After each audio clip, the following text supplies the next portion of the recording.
Action. Thank you so much for giving me your time on the last day of a very busy 3-day summit. For people that don't know, just want to tell us who you are and what sort of work you do? Yeah, so it's the camera or TV? You can do it to the camera.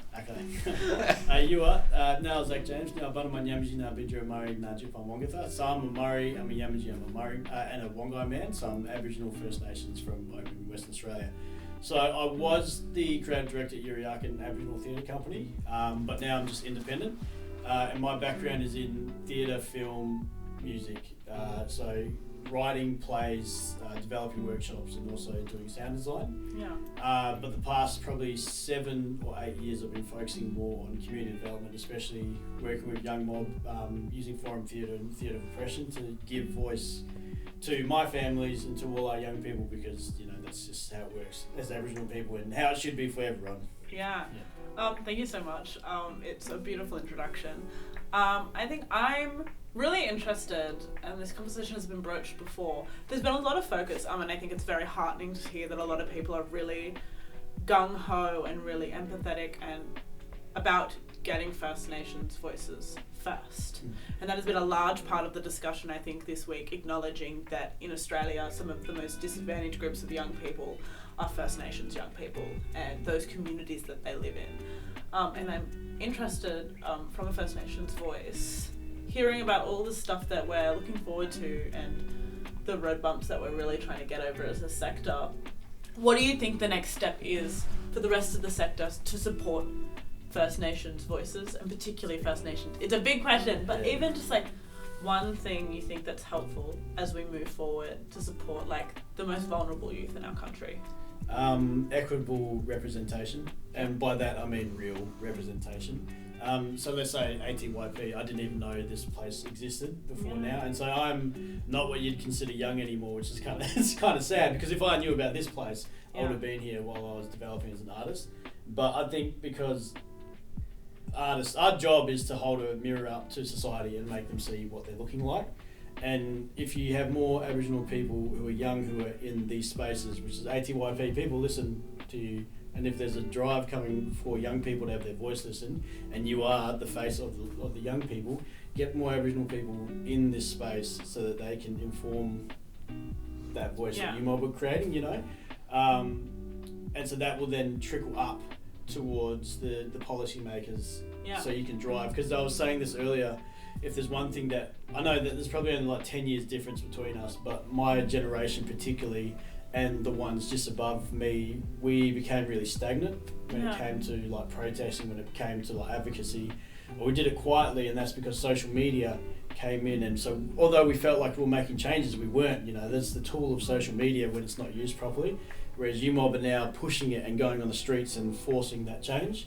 And if you have more Aboriginal people in this space and they feel safe and they don't feel shame, and they're able to willingly and happily give their context, their belonging and their history towards the cause, then that's going to be the thing that really creates change and makes UMob solidify as leaders and bring more Aboriginal people as leaders as well. That's super interesting, and I totally agree. I 100% agree that it's about parity, equal voice, and equal chance to tell and listen to stories, which I think was a big part of this week's discussion, how we listen to other people's narratives. I think because often we're talking amorphously about the government and funding and big bodies, and I think media tools like this are a really nice way to disseminate our opinion and our questions.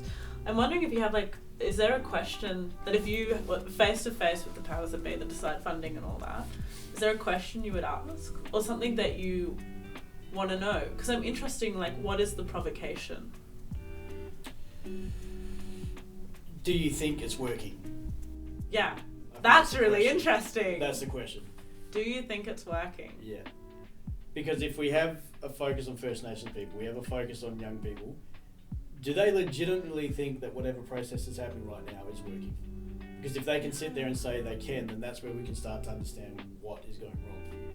And that's interesting considering the discussion about First Nations people being one of those highly funded programs in the country. Yeah, there were 3 of us in this whole process.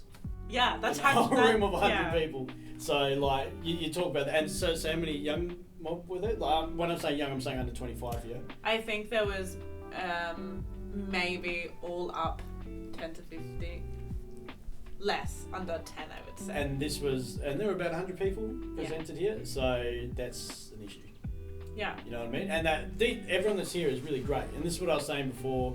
Earlier today I was talking about the idea that we have this bubble where we are preaching to the choir, because all of us understand we all want change, yet it's not until you actually create the right pathways that you can get change. So if we can ask people who are told, we're going to ask the bloody arts minister, ask the arts minister and be like, do you actually think this is working?